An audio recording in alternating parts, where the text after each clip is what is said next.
Halo, selamat malam. Assalamualaikum warahmatullahi wabarakatuh. Berjumpa kembali dalam acara Bincang Dewan Pers. Yang malam ini kita akan membahas dan mendiskusikan hal-hal terkait dengan pengaduan masyarakat terhadap produk pers.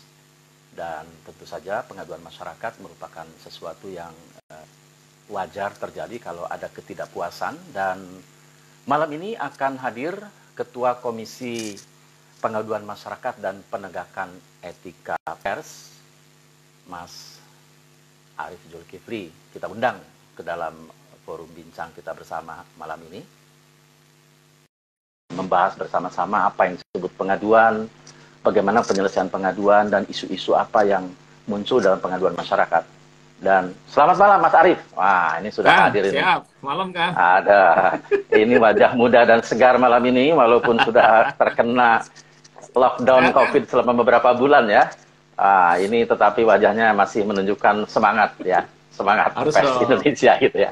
Harus. Malam ini Mas Arief, audiens ingin berbincang-bincang mengenai masalah pengaduan ya. Tentu pengaduan pers merupakan salah satu yang amanat undang-undang juga ya. Dewan Pers ini menangani pengaduan, mencari penyelesaian. Yang jadi pertanyaan tuh, apa sih pengaduan terkait produk jurnalistik atau produk pers ini? Mas Arief? Gini Kang, kalau kita ngomong soal pengaduan tuh memang ceritanya mesti agak ditarik ke belakang dulu ya. Ketika kebebasan pers tuh belum ada. Sebelum Undang-Undang 40 keluar ya, artinya tahun 98 dan sebelumnya itu kan kita nggak punya sejarah punya kebebasan pers. Nah, begitu Undang-Undang pers itu keluar, kebebasan itu diberikan oleh pers, oleh undang-undang, oleh sistem demokrasi. Jadi sekarang ini semenjak saat itu sampai sekarang itu orang atau siapapun yang mau bikin produk pers itu nggak ada izinnya, nggak ada license-nya, semua boleh gitu. Semua boleh gitu. Nah, pertanyaannya kan kemudian kalau semua boleh, ntar gimana tuh pers dikontrol gitu kan? Atau dimintai pertanggungjawaban lah, jangan dikontrol bahasanya gitu. Nah, undang-undang kemudian menyusun. Nah, itu memang senior-senior kita tuh Kang di tahun itu 99 sampai awal 2000-an itu memeras otak betul bagaimana bisa meminta pertanggungjawaban pers tanpa mengekang kebebasan itu. Nah, gitu. Jadi satu prinsipnya adalah pengawasan terhadap pers dilakukan oleh komunitas pers sendiri.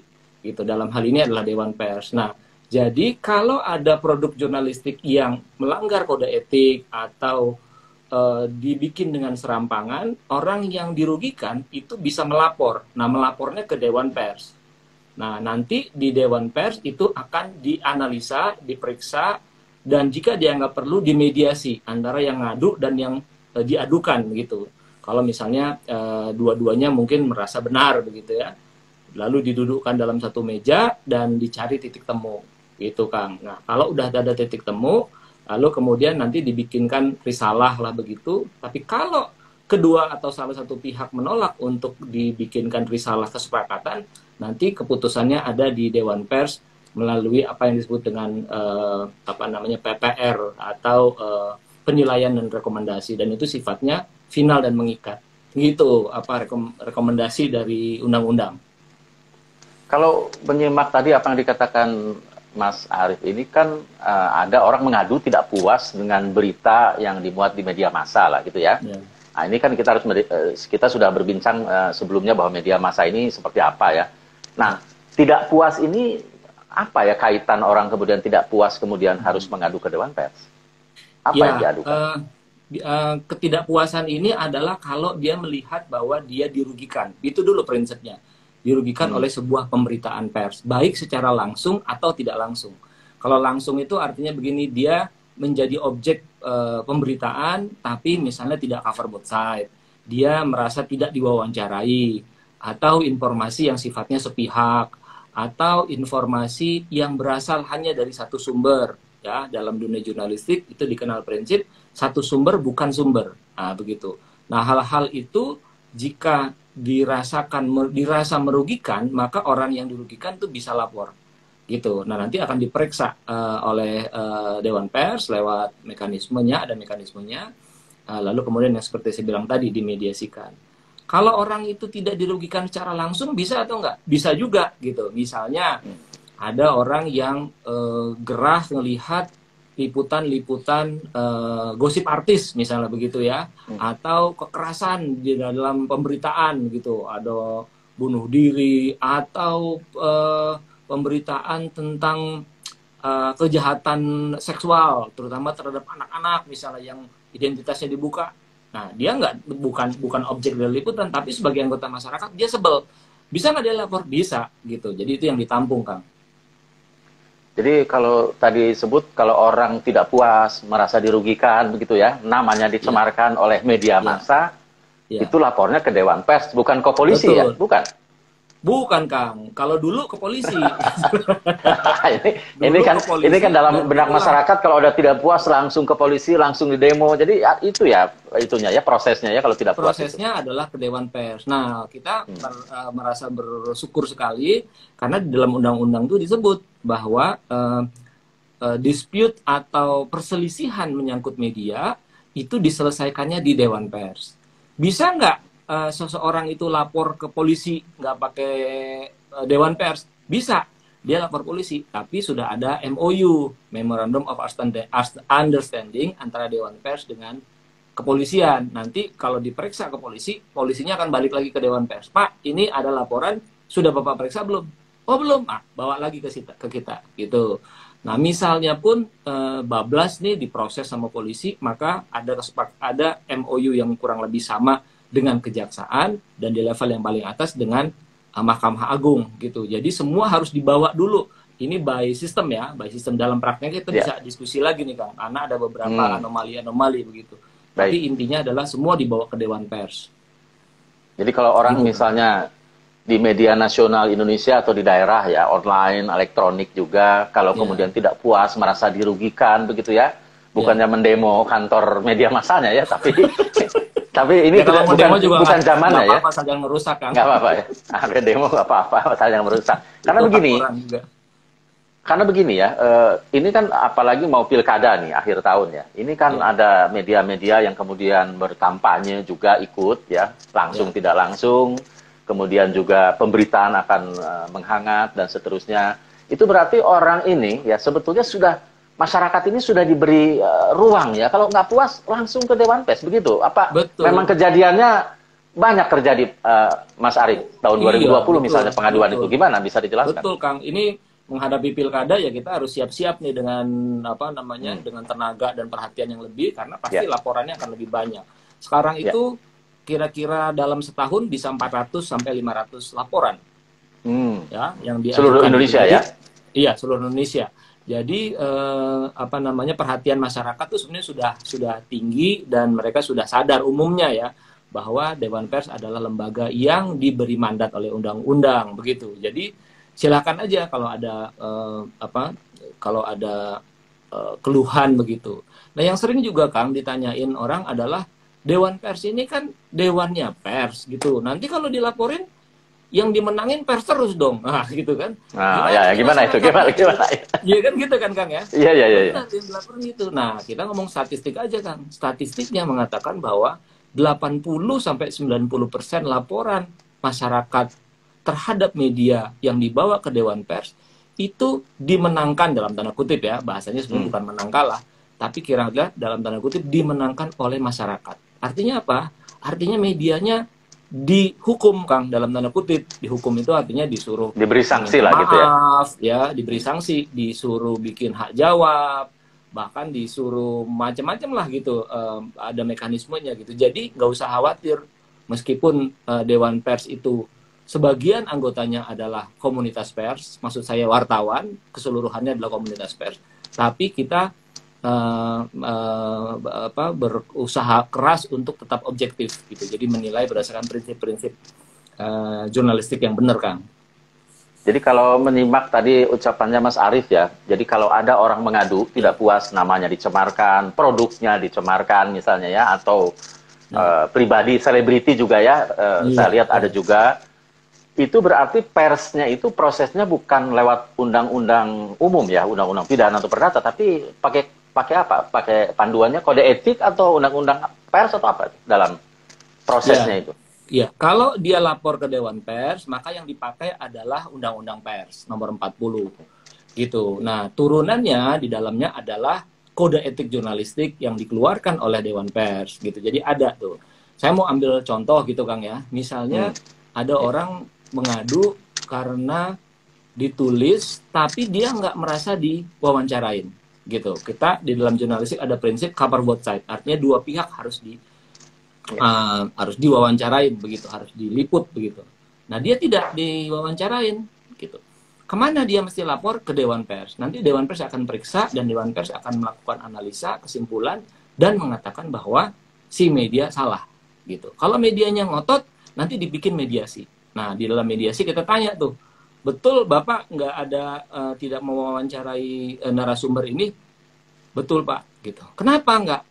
Saya ngantuk Pak. Kalau udah males begitu, maka dia tidak profesional. Nah, dia harus memuat hak jawab, meminta maaf, dan seterusnya. Tapi bisa juga dia bukan karena maunya dia. Saya udah usaha, Pak, gitu. Saya udah datengin, saya udah tongkrongin, saya udah kirim WA, telepon, nggak diangkat dan nggak direspon. Nah, gitu. Lalu ditanya lagi nanti kepada yang ngadu, betul tuh sudah di kontak begitu. Betul, Pak. Tapi saya sebel, jadi saya nggak angkat teleponnya. Nah, misalnya begitu. Ya kan? Maka kita akan mengatakan bahwa, oh, kalau begitu, Pak, ini medianya sudah usaha loh untuk cover both side. Bapaknya nggak ngasih waktu, gitu kira-kira. Nah, dalam hal itu mungkin treatmentnya berbeda lagi, gitu, Kang. Baik. Jadi kalau orang mengadu tidak puas, Dewan Pers akan menangani ya. Dan karena ini adalah produk pers, ini orang tidak diancam hukuman penjara, tidak diancam hukuman denda, ya, tapi etika tadi ya, dan etika tadi, Mas Ajul mengatakan ada hak jawab, hak koreksi, minta maaf, kira-kira begitu ya? Betul, Kang, betul. Kenapa kok seperti itu? Orang mengatakan, kok ringan banget gitu. Saya kan sudah rugi nih, sudah dicemarkan nama baiknya. Kenapa pers itu? Apa ininya, penjelasan di balik itu, Mas Arif? Argumentasinya adalah begini, Kang. Argumentasinya adalah media diberi wewenang oleh sistem dan undang-undang untuk menulis apapun di Republik ini asal menyangkut kepentingan publik. Nah, gitu. Jadi basisnya adalah kepentingan publik dulu. Untuk apa? Untuk mengontrol, untuk mengawasi, untuk mencegah hal buruk terjadi gitu. Jadi media itu dikasih ruang gitu. Nah, meskipun dia diberi ruang, dia harus mematuhi kode etik yang saya bilang tadi, cover both side dan seterusnya gitu. Kalau sebuah liputan itu dinyatakan melanggar kode etik, maka dia harus dihukum secara etik juga, gitu. Secara etik juga, yaitu yang saya bilang tadi. Jadi kalau kata dibalas kata, gitu. Jadi kalau ada misalnya bahasa di dalam penulisan yang mungkin tidak berkenan, ya dia harus membalasnya dengan meminta maaf, gitu. Oh, tapi meminta maafnya tuh kadang-kadang kecil gitu kan. Beritanya gede halaman 1, misalnya begitu. Tapi kok kecil, saya nggak mau, saya tolak gitu. Saya nggak mau dia kecil. Oh, ya boleh, ayo kita duduk gitu. Mau nggak sih media memberikan tempat yang sama besarnya gitu. Wah, saya nggak ada persoalan Pak. Nah, sudah, dimuat saja begitu. Kalau dispute, Kang, antara pengadu dan teradu, maka nanti kita nggak mau berpanjang-panjang. Nanti urusannya bisa panjang lebar gitu. Nah, oleh undang-undang, dikasih wewenang kepada Dewan Pers. Dewan Pers kamu putuskan secara subjektif, betul, tapi pleno dalam sebuah rapat bersama. Jadi seluruh anggota Dewan Pers duduk bersama untuk memutuskan kira-kira ini gimana gitu. Nah, begitu pleno keluarlah yang namanya penilaian akhir atau PPR, penilaian dan rekomendasi gitu ya. Nah, itu nanti sifatnya mengikat. Kalau salah satu pihak juga masih ngeyel juga nih kan terhadap PPR, dia nggak mau, ya silakan ambil jalur yang lain, yaitu jalur hukum positif yang di luar Undang-Undang 40. Jadi bisa pakai Undang-Undang KUHP atau segala macam. Nah, begitu dia ke polisi, maka polisi akan tanya dan kita bilang, ya memang Pak udah dibawa kita. Tapi nggak ada yang mau sepakat nih ngeyel. Ini PPR-nya Pak. Gitu. Nah, polisi akan bergerak karena sudah melewati prosedur yang berlaku gitu loh Kang. Kurang lebihnya. Baik, terima kasih Mas Arif nih. Saya menyapa dulu audiens yang sudah hadir maupun nanti yang muncul belakangan ya. Sudah banyak pertanyaan ini Mas Arif ya. Tapi kita sedang mengikuti perbincangan tentang penanganan pengaduan masyarakat di dalam terhadap pers. Bersama saya adalah Mas Arif Zulkifli, Ketua Komisi Pengaduan Masyarakat dan Penegakan Etika. Nah, saya loncat dulu ya. Kita akan lihat dulu pertanyaan pertama nih ya. Iya, Kang. Kadang-kadang pertanyaan-pertanyaan dari pemirsa dan audiens Instagram ini memang kritis-kritis ya Mas Arif ya. Ini dari kode ID MSNTCR. Bagaimana dengan kasus jurnalis yang dikriminalisasi gara-gara berita? Bisa pengaduan juga ini. Nah, ini gimana bisa menjelaskan Mas Arif ya? Nah, kalau dia biasanya kriminalisasi terjadi kalau si teradu itu melampaui atau tidak mengindahkan Dewan Pers. Begitu. Misalnya dia langsung pergi ke polisi dan mengadukannya dengan menggunakan pasal-pasal di KUHP atau Undang-Undang ITE. Nah, ini memang tantangan nih buat kita.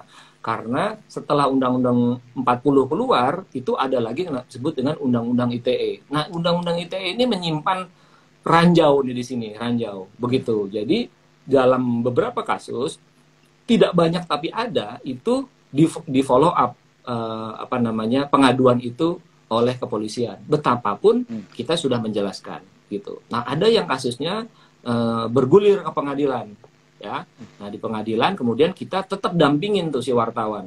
Dampingin si wartawan, si media dengan menyediakan saksi ahli gitu. Jadi dalam sidang nanti dipanggil tuh biasanya saksi ahli kita udah siapin. Di situ dia dikasih penjelasan gitu. Ini gimana nih? Udah dibawa ke Dewan Pers? Udah, Pak. Ini rekomendasinya ini Pak, rekomendasinya gitu. Loh, kenapa Pak jaksa penuntut masih memproses menggunakan pasal KUHP misalnya gitu. Nah, disitulah terjadilah perdebatan gitu. Nah, ini yang sekarang sedang terjadi dengan salah satu wartawan di Kalimantan Selatan gitu. Ini juga sedang bergulir gitu. Ya, ini tantangan menurut saya ya. Jadi demokrasi dan kebebasan itu saya yakin nggak pernah diberikan secara gratis gitu. Selalu ada effort untuk membuat kebebasan itu mengecil atau mengkurut gitu. Nah, di sini kita di komunitas pers harus berusaha untuk menjaga supaya dia tidak mengecil tadi. Itu, Kang. Artinya begini, ketika wartawan membuat berita, pertama harus tadi paham kode etik jurnalistik ya, cover both side ya, ada etikanya ya. Kemudian tidak menghakimi, kemudian harus berimbang dan seterusnya lah ya. Nah, itu akibat mungkin ya. Gara-gara mungkin tidak objektif, tidak itu ada pengaduan. Ya. Tetapi sebetulnya kalau Mas Arif dengar tadi penjelasan, pengaduan itu mestinya ke Dewan Pers ya, bukan ke kepolisian atau ke lembaga lain, begitu ya? Untuk produk pers itu ya? Benar, Pak. Harusnya ke kita gitu. Ya. Jadi yang menarik dari Dewan Pers kan anggotanya adalah komunitas pers itu sendiri, gitu kan ya? Kan 9 nih, Kang. Mungkin udah pernah dibahas di sesi yang lain. 9 itu ada wakil wartawan, wakil perusahaan, dan wakil masyarakat gitu. Jadi rasanya sih udah cukup adil untuk mewakili apa yang disebut dengan komunitas pers. Karena di dalamnya ada masyarakat sendiri loh. Ya, Pak Nuh, ketua Dewan Pers adalah wakil dari masyarakat, dalam hal ini akademisi. Gitu, Kang. Nah, jadi kita lanjut ke pertanyaan kedua ya, dan selanjutnya dari Kundori PTK ya. Tapi di daerah sengketa pers soal keberatan berita biasanya diselesaikan adat masyarakat setempat. Jadi bagaimana nih jawabannya? Ada diselesaikan adat masyarakat setempat penyelesaian? Ya, kalau itu rasanya saya juga dengar ya, misalnya permintaan maaf dan sebagainya, dan itu diselesaikan dengan mekanisme adat. Saya kira itu sih boleh-boleh saja ya, boleh-boleh saja sepanjang tidak berimplikasi pada misalnya kurungan badan gitu ya. Atau medianya didenda secara sepihak misalnya begitu. Kalau itu sih saya kira Dewan Pers akan mendampingi gitu. Tapi kalau penyelesaian yang kita bahas tadi rasanya nggak ada persoalan lah kalau itu. Bahkan saya mungkin pernah mendengar juga Mas Arif, kalau orang kemudian tidak puas kepada medianya di daerah, kemudian dia langsung meminta hak jawab, itu bisa juga kan diselesaikan langsung ya? Kalau bisa juga, gitu ya? Bisa juga. Jadi kalau dia misalnya merasa bahwa kelamaan lah ke Dewan Pers gitu, kejauhan juga gitu, udahlah saya langsung saja kirim surat yang disebut dengan hak jawab. Hak jawab adalah hak narasumber untuk menjawab atau membantah sebuah produk liputan. Nah, kalau itu dia harus media punya kewajiban untuk memuatnya. Nah, begitu. Jadi, nah persoalannya adalah media kadang-kadang nggak tahu bahwa dia wajib memuat hak jawab itu, ya kan? Nah, kalau itu memang harus ke Dewan Pers lagi gitu. Pak, saya udah kirim nih Pak surat, tapi hak jawabnya nggak dimuat-muat. Oh gitu ya, udah kita kontak medianya. Ini ada hak jawab nih, gitu. Kamu menurut undang-undang harus nih memuat ini. Mau muat? Ya Pak, mau Pak. Selesai kan? Jadi nggak ada keributan apapun gitu. Artinya orang di seluruh Indonesia dari Aceh sampai Papua itu bisa mengadu ke Dewan Pers apabila memang dibutuhkan, bisa Betul. langsung kepada pers yang bersangkutan untuk meminta hak jawab dan hak koreksi, begitu ya Mas Arif? Betul, betul, betul Kang, betul. Dan itu Cuman ya, hak publik itu hak publik betul. dan kewajiban media ya. Jadi ada hak, ada Nah, kewajiban gitu. terkait kewajiban media nih, saya menemukan ada Pemret yang mengatakan hak jawab itu bukan Pemret, ada kasus begitu ya, ada kasus hak jawab itu kemudian dikomentari gitu ya sama pengacara lah, sama LSM gitu. Ini gimana sebetulnya? Hak jawab itu kan harus dimuat utuh atau bagaimana? Ya, hak jawab itu sebetulnya adalah haknya narasumber atau haknya masyarakat, haknya publik gitu. Tapi di dalam pedoman pemuatan hak jawab itu redaksi diberi izin untuk mengedit apabila ada kalimat yang tidak jelas, apabila bahasa yang digunakan terlalu vulgar gitu, karena efeknya akan ke masyarakat lagi. Jadi boleh diedit gitu ya, dalam batas-batas tertentu begitu. Nah, kalau ternyata di dalam hak jawab itu ada yang salah, maka dia bisa juga menuliskan lagi. Misalnya begini, di dalam hak jawab disebutkan, saya tidak pernah diwawancarain, kenapa berita ini berat sebelah begitu. Si media merasa bahwa dia sudah mewawancarai. Maka setelah hak jawab di bawahnya ditulis, kami mewawancarai Anda pada tanggal sekian, jam sekian, gitu kan. Dan semua wawancara kami dokumentasikan dengan baik, artinya direkam. Titik, selesai. Apa sih yang ingin dicapai dari itu semua? Clarity sebetulnya, kejelasan. Dan kejelasan itu penting buat masyarakat luas, gitu Kang. Ya. Jadi artinya ketika ada sebuah berita yang salah, ya berita yang sepihak, yang begitu, kemudian publik mau mengoreksi, memberikan jawab, hak jawab pun harus proporsional, kira-kira begitu ya Mas Arif ya? Betul Kang. Nggak bisa ngamuk-ngamuk ya? Kang. Baik, jangan ngamuk-ngamuk. Jangan ya. Jadi peace lah gitu ya, tetap damai lah ya. Nggak usah, ini memang santai aja. Pers ya harus tetap cool gitu lah kira-kira bahasa gaul ya. Cool. Nah, jadi tidak boleh marah-marah orang kemudian, apalagi kalau kita lihat di dalam undang-undang sendiri, undang-undang pers sendiri katakan tidak ada lagi pemberedelan, penutupan ya karena kesalahan berita ya. Kalau zaman dulu, zaman saya masih wartawan muda, itu ada langsung ditutup ya, nggak ada lagi negosiasi, nggak minta maaf ya. Sekarang tidak ada lah ya gitu ya, tidak ada ya. Tidak boleh lah ya. Tidak boleh lah ya. Baik, ini masih sebetulnya dari orang yang sama ya, tapi ini maksudnya ini. Pengalaman saya waktu masih jadi reporter dari Kundori ini, beberapa tahun silam, salah satu pengusaha SPBU keberatan pencemaran nama baik. Jadi keberatan beritanya dengan pencemaran nama baik, diselesaikan dengan adat ya. Nah, seperti tadi dijelaskan, itu bisa ya berarti ya.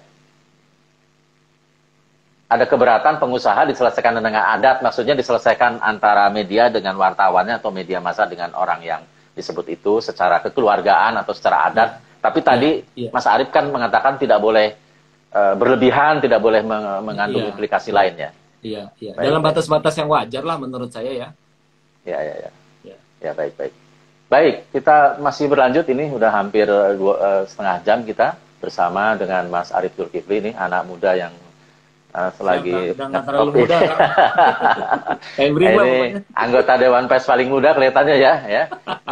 Baik, ini pertanyaan dari MSNTCR nih Mas Arif ya. Apakah kasus yang sudah dinyatakan selesai di Dewan Pers masih bisa diproses secara hukum kembali? Wah, ini pertanyaan berat ini. Silakan. Nah, itu tadi. Jadi setelah diputus atau dinyatakan final oleh Dewan Pers, itu bisa saja pihak teradu atau pengadu masih tidak puas gitu.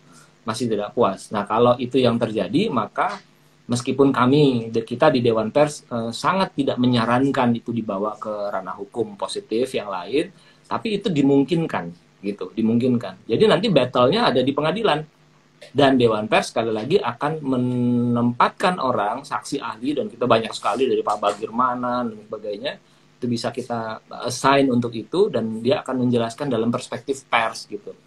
Jadi sekali lagi prinsipnya adalah kebebasan itu bukan tanpa batas, tapi kontrol terhadap kebebasan, kontrol terhadap pers, pengawasan terhadap pers dilakukan oleh komunitas pers itu sendiri gitu. Artinya komunitas pers ini memang harus kami sudah membahasnya itu harus menegakkan profesionalisme, ya. Betul, Nah, betul. dari Kalau pimpinan enggak, sampai ke waduh, bawah itu kita profesional. betul. Kalau Ya, enggak ya ya sia-sia kan, kita udah dikasih kebebasan gitu ya, udah merdeka, tapi sewenang-wenang dan akhirnya publik bisa marah dan ya bisa berbalik nanti gitu. Bayangin sebelum 98 bagaimana susahnya itu pers hidup kan. ya, ya, saya mengalami itu satu Ya, saya dasawarsa. ngalamin juga kan dikit-dikit lah.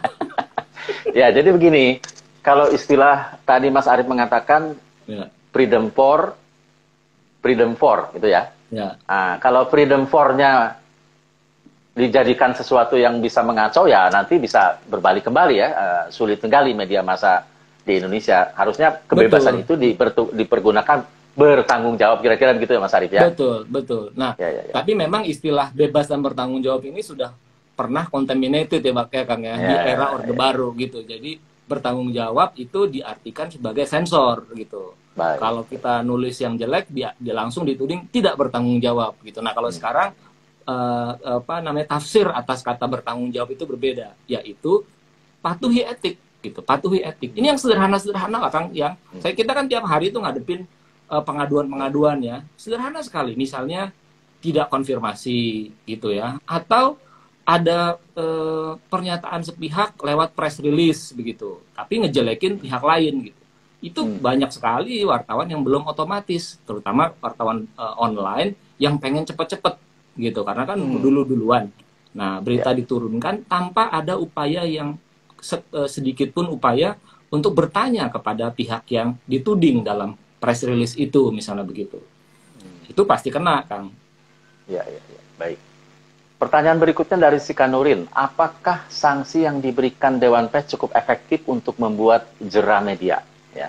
Dalam konteks media cyber, bagaimana berita bermasalah yang terlanjur tersebar luas jika sanksinya hanya pencabutan berita? Ya. Nah, yang pertama, efektif tidak sanksi itu?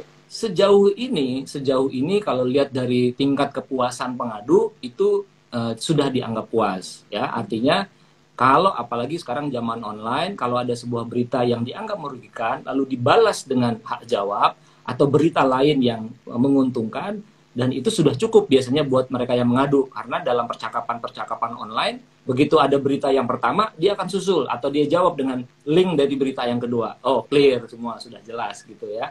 Tapi memang ada kasus-kasus di mana medianya itu ngeyel dan menjadikan apa namanya, sanksi etik itu karena dianggap mungkin ringan itu diulang terus, Kang. Nah, Dewan Pers lewat sebuah kesepakatan Bogor begitu, kalau masih ingat itu merumuskan bahwa terhadap media-media yang mengulangi pelanggaran etik yang sama terhadap objek yang sama, itu misalnya dia nulis tentang bupati 5-6 kali itu nulis tentang bupati dan itu nggak pernah ada bahan yang cukup signifikan atau ditulis dengan cara yang sembrono misalnya gitu. 5 kali dilaporkan ke Dewan Pers, maka Dewan Pers biasa mengatakan bahwa setelah laporan ketiga kami bisa mengangkat tangan nih gitu. Artinya apa? Artinya si bupati bisa lapor ke polisi dengan menggunakan pasal KUHP gitu. Nanti begitu di pengadilan kita jelaskan lagi gitu. Itu bisa juga. Ini memang, ya ini memang pertanyaan yang dari Sikanur ini juga begini. Kalau cuman untuk mengoreksi begitu ya, kalau saya tambahkan, ini kan ini mencabut berita ya. Kalau mencabut itu kan ada pornografi dan lain-lainnya dalam kode etik ya. Ini kalau hanya cuman koreksi, minta maaf, padahal beritanya sudah tersebar luas begitu. Filosofinya bagaimana ini kalau kemudian pers itu harus memuat hak jawab atau hak koreksi itu? Ya, hak koreksi dilakukan kan lewat pemberitaan juga, jadi bukan sesuatu yang tertutup gitu, jadi dia terbuka. Jadi kalau berita yang pertama dianggap sudah tersebar luas, maka tugas dari si media juga tanggung jawab dari si pengadu, si masyarakat untuk menyebarkannya juga gitu. Dan sekarang itu bukan persoalan yang susah, ya, bukan persoalan yang susah untuk menyebarluaskan. Jadi prinsipnya adalah kata dibalas kata gitu, bukan kata dibalas hukuman badan gitu, itu kan. Ya, ya. Jadi artinya ketika media melakukan kesalahan, saya cuma menambahkan ini Mas Arief ya. Pengalaman saya sebagai jurnalis, kalau kita membuat kesalahan kan rasanya malu ya. Jadi betul, kalau media massa terus melakukan kesalahan, kalau tidak ini bagaimana kan? Maksudnya kesalahan dalam keberimbangan kan mestinya menjadi perhatian. semua pers di Indonesia lah kira-kira begitu ya. Iya, iya. Baik Mas Arief, ini selanjutnya ada pertanyaan dari Arief Ferdianto. Seorang jurnalis ingin mengambil gambar, apakah harus minta izin terlebih dahulu? Nah, ini soal etika. Ya, tergantung dia mau ngambilnya di mana gitu. Kalau dia Ya. ngambilnya itu adalah di kolam renang pribadi dari seseorang, ya, Ngintip-ngintip. dan dia ngintip-ngintip dan itu ada ruang private, dia nggak bisa tuh. Dia bisa dianggap sebagai trespassing atau melanggar ranah pribadi gitu. Pribadi. Tapi kalau dia motretnya itu di tempat umum, di rumah sakit, di pasar misalnya begitu, ya tidak perlu dibutuhkan izin begitu. Tentu ini kalau kita bicara bahasa hukum ya. Dalam bahasa sehari-hari barangkali kalau saya ketemu artis atau ketemu pejabat dan saya mau motret, ya pasti saya akan kulonuwun, saya akan minta izin betapapun itu tidak dibutuhkan secara hukum. Itu kan. Kecuali kalau lagi jumpa pers atau ada jumpa penggemar, ya langsung foto aja lah ya, nggak usah lebih leluasa lagi. Artinya dia kan buka diri kan untuk dipotret. Baik, kan? Baik, kita menyapa dulu pemirsa kita dan audiens kita sedang berbincang dengan Mas Arief Zulkifli, Ketua Komisi Pengaduan Masyarakat dan Penegakan Etika Pers, dan sudah ada beberapa pertanyaan yang muncul ya, dan masih ada beberapa pertanyaan lagi. Kita masih ada waktu sekitar 30 menit lah maksimal ya, Mas Arief masih kuat ya. Nah, ini dia. Nah, jadi kita lagi, ini pengaduan ini kan merupakan sebuah peristiwa yang sering terjadi setiap hari ya. Orang tidak puas, orang menyangka ini. Jadi kalau memang orang tidak puas, baiknya tidak usah dibahas di media sosial, di Twitter ya. Langsung aja mengadu ya kepada media bersangkutan atau dimediasi oleh Dewan Pers begitu ya. Nah, baik, selanjutnya dari Kundori lagi, apakah hak jawab harus di media yang bersangkutan, tapi ada kasus di daerah orang tersebut tidak mau hak jawab di media yang kita. Nah, ini gimana nih? Dia nggak mau dimuat di media yang misalnya harus dimuat di 5 media nasional gitu. Permintaannya misalnya itu, gitu ya. Itu hak jawab juga itu gimana? Muncul ya. Kita tidak merekomendasikan ya kalau itu ya, karena agak berlebihan gitu. Yang biasanya kita bisa mediasikan adalah, atau kita sarankan adalah, kalau dia merasa berita 1 halaman tapi hak jawabnya 1/4 halaman. Nah, kalau itu tapi di media yang sama kan, jadi nggak usah berlebihan juga. Ditulis di media A, minta permohonan maafnya di 10 media lain gitu. Itu saya kira tidak proporsional gitu. Untuk produk jurnalistik tidak lah ya. Kalau kasus hukum biasanya ada begitu ya. Kalau kasus hukum merek dagang dan seterusnya kan itu kan lain ya persoalannya ya. Betul, itu lain. Betul. Ya. Baik, kita lanjutkan kembali ya Mas Arief ya, dari Kanjeng Hello. Kekerasan terhadap jurnalis belum ada tindak lanjut dari Dewan Pers dikarenakan di lapangan sering terjadi kekerasan dari oknum yang tidak bertanggung jawab. Bagaimana Dewan Pers mengatasinya ini? Dalam hal wartawan melapor kepada Dewan Pers, ini juga salah satu pengaduan yang lain nih terhadap kekerasan yang dilakukan oleh narasumber atau pihak tertentu, itu Dewan Pers bisa juga merekomendasikan ya untuk mereka yang melakukan kekerasan meminta maaf. Tapi sekali lagi kita nggak bisa memaksa untuk hukuman badan ya. Ini yang harus dibedain. Misalnya ada wartawan mau meliput lalu dipukul oleh oknum, misalnya ya, oknum satpam misalnya begitu, itu melanggar, itu menghalang-halangi kerja jurnalistik, itu ada di pasalnya tuh di Undang-Undang 40 tentang pers gitu, ada gitu. Nah, kalau dia mau dimediasikan, artinya pembicaraannya adalah di ranah etik, maka dia bisa ke Dewan Pers. Tapi tidak tertutup kemungkinan kalau dia merasa bahwa dia sudah dianiaya, maka dia bisa lapor polisi. Itu juga terjadi di beberapa kasus gitu, bisa juga Kang. Baik, kita lanjutkan ya. Saya ini dari kelanjutan diskusi kita ini kan begini Mas Arief ya. Kalau misalnya media ini sudah ada dimediasi oleh Dewan Pers, kemudian sudah ada pertemuan dengan pengadu dan teradu, kemudian pada akhirnya dia menolak gitu ya, di teradu itu, menolak dimediasi oleh Dewan Pers. Apakah Dewan Pers bisa memaksakan penyelesaiannya itu, risalah penyelesaiannya atau PPR-nya itu, penilaian akhirnya itu? Memaksakan dalam pengertian Dewan Pers secara sepihak diizinkan oleh undang-undang untuk mengambil sikap atas satu tindakan. Syaratnya adalah sikap itu diputuskan bersama oleh 9 anggota Dewan Pers di dalam sebuah rapat pleno. Kira-kira begitu. Nah, Kalau misalnya hasil PPR-nya pun tidak mau dijalankan oleh salah satu atau kedua pihak, maka ya silakan dia mau pakai jalur apa, dia mau pakai jalur KUHP dan sebagainya. Tapi yang penting adalah rekomendasi sudah diberikan oleh Dewan Pers, gitu kan. Jadi memang pers Indonesia ini punya nilai tambahan yang luar biasa ya dibanding pers-pers di dunia, di Asia lah misalnya ya. Iya, saya kira orang Dewan bisa Pers mengadu gitu ya. Ya, Dewan Pers di Indonesia kan salah satu yang dianggap terbaik ya dalam hal mekanisme ya gitu. Termasuk ini juga Kang, mungkin bisa saya tambahin, jika media yang dilaporkan itu berkonflik kepentingan dengan anggota Dewan Pers. Nah, kan sering begitu tuh. Ya, saya mau kasih contoh lah. Selain anggota Dewan Pers, saya juga mantan Pemret Tempo dan sekarang direktur di Tempo Intimedia perusahaan. Pernahkah Tempo dilaporkan? Pernah. Dan ketika Tempo dilaporkan, itu otomatis SOP di Dewan Pers, saya langsung di-exclude gitu. Jadi saya nggak boleh hadir rapat, membahas, mendiskusikan, bertanya, itu nggak pernah. Jadi benar-benar kita keluar gitu. Dan itu dijalankan dengan seksama ya. Saya ingat dalam sebuah kejadian yang Tempo dilaporkan, bahkan grup WA-nya itu dibikin grup WA baru di mana saya tidak ada, gitu kan, supaya saya nggak bisa ikut campur. Jadi menurut saya bagus gitu. Nah, misalnya yang lain lagi, misalnya ada Bang Hendri, itu pernah di Kompas, atau Kang Asep sendiri pernah di Metro TV gitu. Jadi ketika nanti ada laporan yang terkait dengan media-media itu, dengan sendirinya kita tahu diri untuk tidak terlibat gitu. Dan itu the beauty of Dewan Pers Indonesia itu menurut saya itu. Jadi kredibilitasnya dijaga bersama-sama lah ya, termasuk oleh seluruh anggota dan komunitas bersama.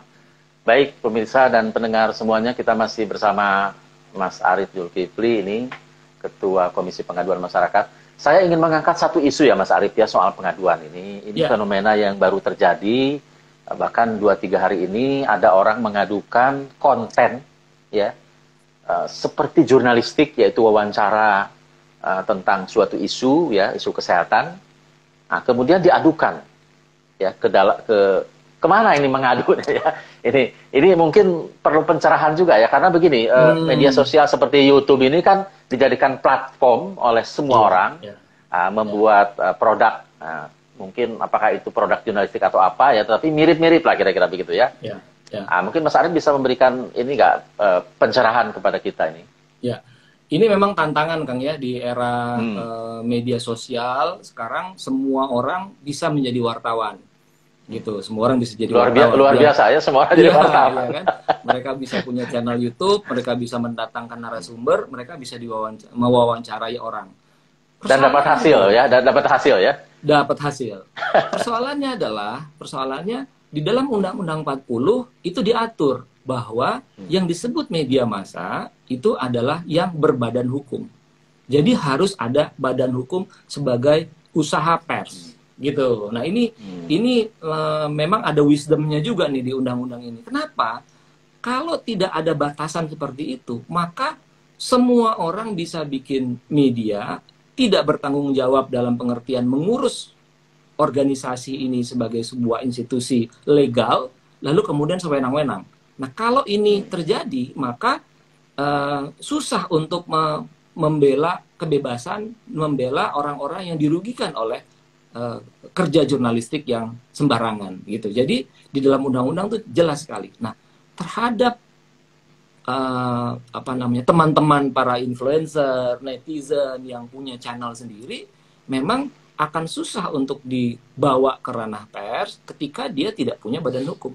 Jadi sarannya kita nih di Dewan Pers adalah, kalau kamu mau serius, betapapun itu cuma sebuah kanal YouTube atau apapun begitu, bikin usahanya gitu, bikin basis legalnya gitu.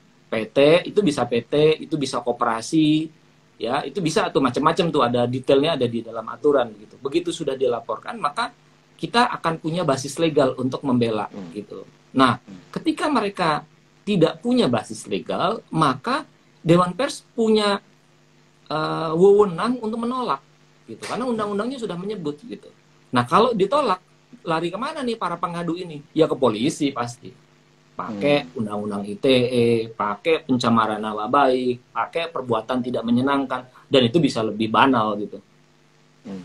Artinya begini, kalau misalnya kanal-kanal yang sering dipakai untuk produk mirip jurnalistik seperti talk show ya, kemudian pemberitaan, saya barusan melihat ada ini TV online, YouTube dan seterusnya, itu kan sebetulnya produk jurnalistik lah, begitulah ya. Kemudian dia tidak memahami aspek undang-undang pers, jadi kalau tidak ada masalah ya dia menikmati lah kira-kira begitu ya. Tapi begitu ada masalah soal disinformasi, nah, itu mestinya Dewan Pers bisa melindungi kalau dia berbadan hukumnya, begitu Mas Ari? Betul, betul Kang. Jadi basisnya itu badan hukum dulu gitu. Nah, memang inilah yang jadi gini, prinsip dari Dewan Pers itu kan tidak melindungi pers, Kang, tapi melindungi kebebasan pers. Ya kan, yang dilindungi itu bukan medianya, tapi kebebasan untuk berekspresi dan kebebasan untuk membuat produk jurnalistik gitu. Jadi kalau kebebasan ini dicederai ya oleh oknum atau praktek-praktek yang seperti itu, ya ini kita bisa setback, kita bisa balik lagi. Jadi saran saya kalau mungkin adalah para pegiat sosial media itu melengkapi dirinya dengan badan hukum. Jika tidak karena satu dan lain hal, dia harus sangat ekstra hati-hati dalam menyajikan konten-kontennya, gitu. Dalam menyajikan konten-kontennya. Nah, sialnya memang di dalam prakteknya banyak sekali yang serampangan. Saya harus katakan begitu. Misalnya wawancara sepihak dimuat, gitu. Ini clear sekali, apalagi kalau wawancara itu menuduh, gitu ya. Kalau wawancaranya cerita tentang pengalaman sendiri, mungkin nggak ada masalah. Tapi ketika wawancaranya itu menuduh pihak lain salah, menyebarkan berita bohong, dan itu tidak dilakukan check and recheck atau verifikasi, tidak dikonfirmasi kepada orang yang dituduh, wah ini mudah sekali dikenakan pasal-pasal yang saya katakan tadi, perbuatan tidak menyenangkan dan lain-lain tadi. Artinya sebetulnya ini informasi yang menarik juga Mas Arief. Kalau orang kemudian mau melahirkan produk talk show, produk jurnalistik, investigasi melalui kanal YouTube misalnya ya, atau media sosial lainnya, dia harus dilengkapi sebagai lembaga pers supaya dapat perlindungan juga, begitu ya Mas Arief? Betul. Jadi dia harus berbadan hukum minimal gitu. Ya koperasi kan nggak terlalu susah rasanya. Atau PT ya, itu nggak yayasan masih bisa nggak yayasan sebetulnya? Yayasan masih bisa. Nah, yayasan pun masih bisa.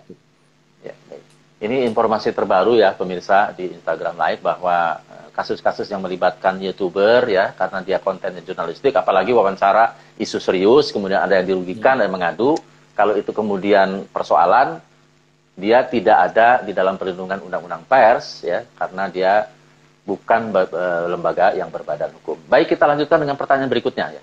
Berita yang sudah naik di media online, apakah boleh disebarluaskan di media sosial seperti Facebook? Walaupun berita tersebut adalah berita kasus, contohnya dana desa yang dikorupsi, gitu loh. Boleh nggak disebarkan di media sosial? Ya, kalau persoalannya boleh, rasanya susah untuk dilarang ya, susah untuk dilarang. Tapi ingat bahwa kalau orang bisa melaporkan bukan beritanya, tapi media sosialnya. Jadi misalnya ada satu berita tentang dana desa, lalu itu di-tweet di Twitter oleh redaksi, ya, oleh redaksi, atau oleh orang di luar sana yang tidak ada kaitan sama redaksi. Nah, kemudian ada pihak yang merasa dirugikan. Dia melaporkan, yang dilaporkan bukan medianya misalnya, tapi tweetnya gitu.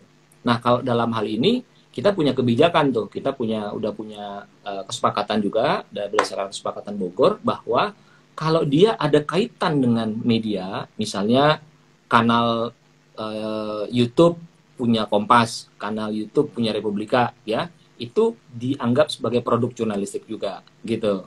Kalau dia disebarkan oleh awak redaksi, meskipun bukan kanal official dari media-medianya, tapi awak redaksi, maka dia harus bisa membuktikan bahwa itu adalah tugas dia menyebarkan itu, ya.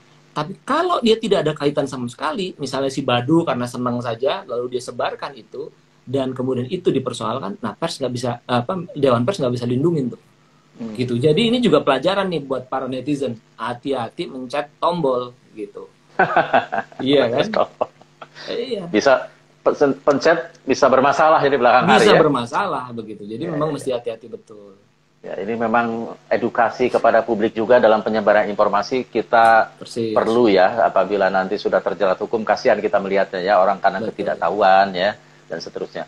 Kita masih ada 10 menit lagi, Mas Arief. Sudah tidak Ya, terasa, silakan, kita Bang. sudah 45 menitan ya.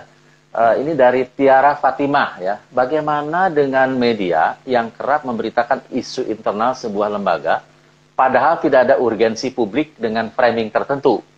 Apakah bisa dilakukan pengaduan? Nah, ini udah mendalam sekali pertanyaannya. Ya, begini. Basisnya adalah kepentingan publik Ya. atau enggak. Nah, itu nanti bisa didebat tuh di dalam mediasi itu. Di dalam mediasi. Hmm. Ada kepentingan publik atau enggak gitu. Ini ada perusahaan RUPS, katakanlah begitu ya. Ya. RUPS-nya tertutup, lalu kemudian bocor, lalu kemudian dikeluarkan dalam pemberitaan. Nah, pihak Hmm. perusahaan mengatakan bahwa oh ini kan internal kami gitu. Tapi si media bisa mengatakan bahwa oh nggak bisa Pak. Ini karena perusahaan Bapak ini menyangkut lingkungan, menyangkut kesehatan masyarakat dan sebagainya, ini kita harus buka.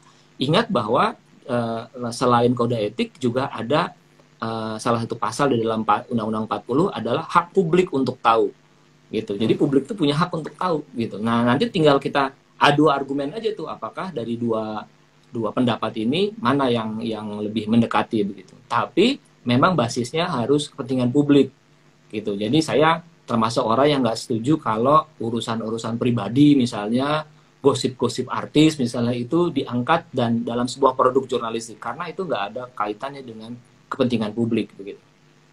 Artinya kepentingan publik ini ditimbang oleh Dewan Pers ya, kalau ada mediasi itu sejauh mana kepentingan publik itu Betul, yang diinterpretasikan oleh media, begitu ya Mas Arief ya? betul Kang, persis. Kadang-kadang kan ada media mengatakan ini kepentingan publik, padahal Iya. maksudnya bukan kepentingan publik, tapi kepentingan Iya. tertentu lah ya. Kepentingan Nah, ini tertentu. dia ya. Betul. Ya, Betul. jadi ini memang sesuatu yang menurut saya sendiri ya Mas Arief itu harus profesional ya ditimbang ya, Iya. jangan sembarangan juga ya untuk menegakkan Iya. kemerdekaan pers, jangan nanti kemerdekaan pers nanti kemudian mundur ya atau setback ya. Baik, kita masih Betul.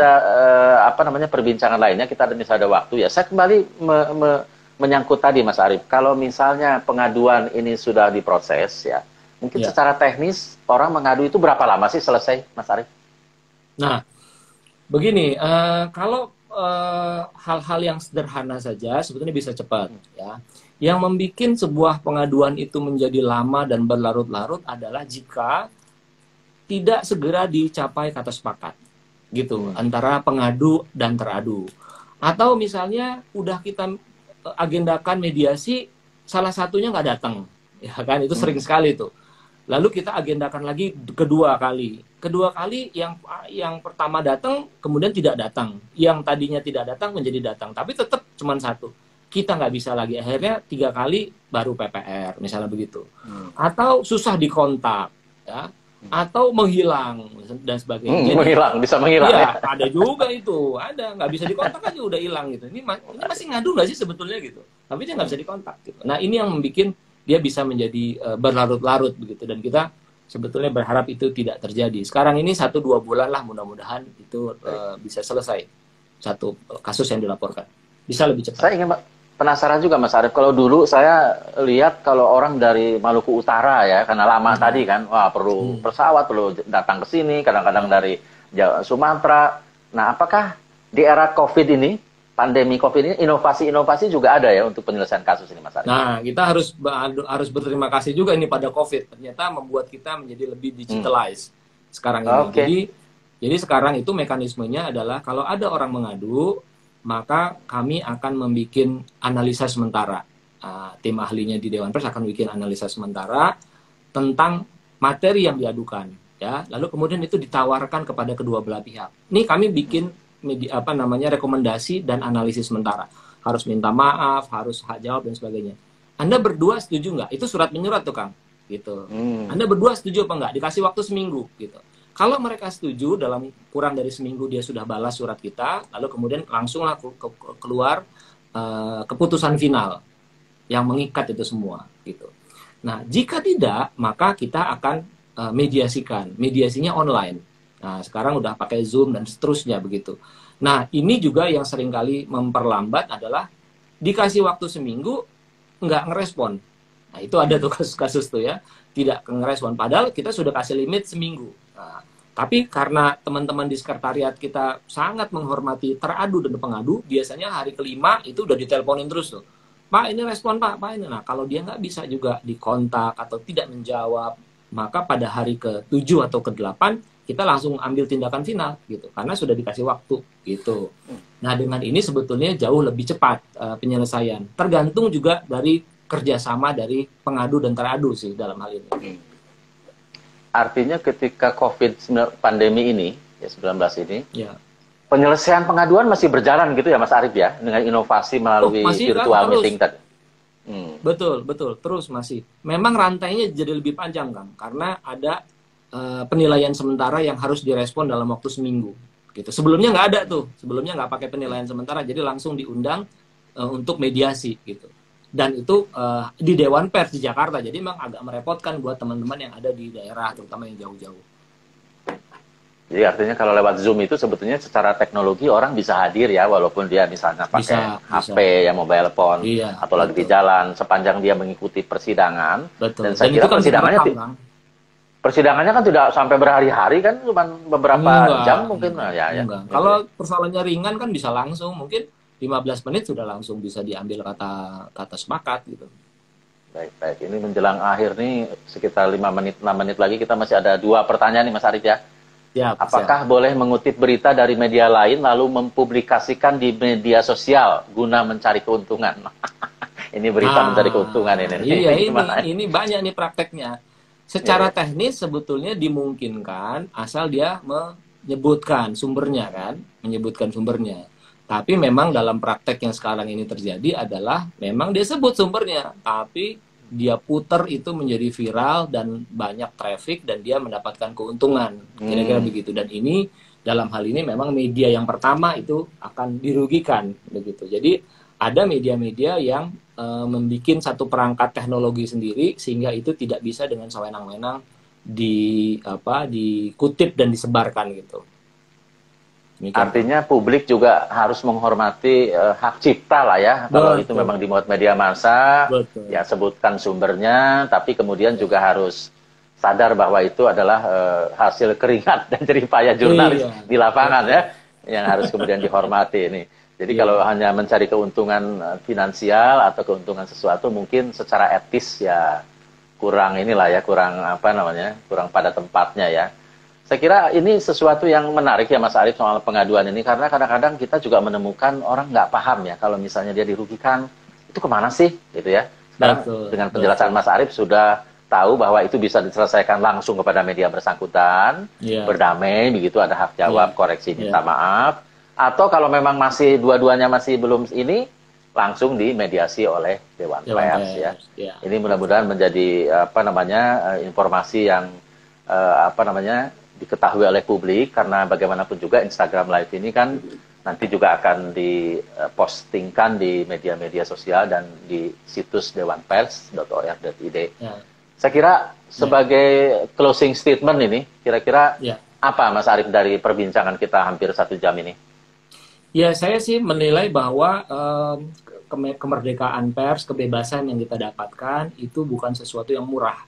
Jadi mahal sekali dia yang sudah kita keluarkan, yaitu dengan reformasi 98. Nah, karenanya kebebasan itu harus dijaga. Dijaga itu dua pihak ya, dari sisi media menjalankan kerja jurnalistik dengan mematuhi perangkat etik yang dia harus patuhi, tapi di lain pihak para narasumber, para publik dan masyarakat juga menyadari bahwa ada sebuah ruang yang diberikan undang-undang kepada pers Indonesia untuk menjalankan fungsinya, yaitu mengedukasi, memberi informasi, mengontrol masyarakat, dan seterusnya. Nah, kalau dua pengertian ini bisa dijalankan dan dikomunikasikan, saya kok optimis bahwa kebebasan dan kemerdekaan itu bisa dijaga bersama-sama sampai nanti akhir hayat. Wah, ini pesannya sangat berat dan berbobot, Mas Arief ya. Ya memang ya menjaga kemerdekaan Dewan Pers ini, kemerdekaan pers di Indonesia ini bukan hal sepele ya, harus dijaga bersama komunitas media, publik juga, pemerintah juga ya, menjaga eksistensi dan semuanya lah yang harus bersama-sama seluruh, kalau dalam bahasa bahasa klisenya, seluruh elemen bangsa lah kira-kira begitu ya, menjaga kemerdekaan pers. Ya begitulah kira-kira. Pendengar, demikian perbincangan kita dengan Mas Arief Zulkifli, Ketua Komisi Pengaduan Masyarakat, mengenai hal-hal yang berkait dengan pengaduan media, pengaduan produk jurnalistik. Secara singkat tadi disebutkan bahwa kalau ada yang memang tidak puas, silahkan disampaikan kepada Dewan Pers, bisa juga disampaikan sendiri. Demikian juga mereka yang sudah membuat produk-produk jurnalistik di konten yang berbasiskan media baru, seyogyanya mengikuti acuan dari Undang-Undang Pers nomor 40 tahun 1999, ya 1999, yang berbadan hukum gitu ya Mas Arief ya. Baik. Terima kasih Mas Arief, terima kasih audiens semua. Terima kasih dan Instagram itu. Ya, terima kasih Instagram Live yang sudah bersama-sama hampir 1 jam ini. Kita akan berjumpa lagi pekan depan, mudah-mudahan dalam isu dan tema yang lebih menarik. Dan saya mengucapkan sekali lagi terima kasih atas bersama Anda. Selamat malam. Malam.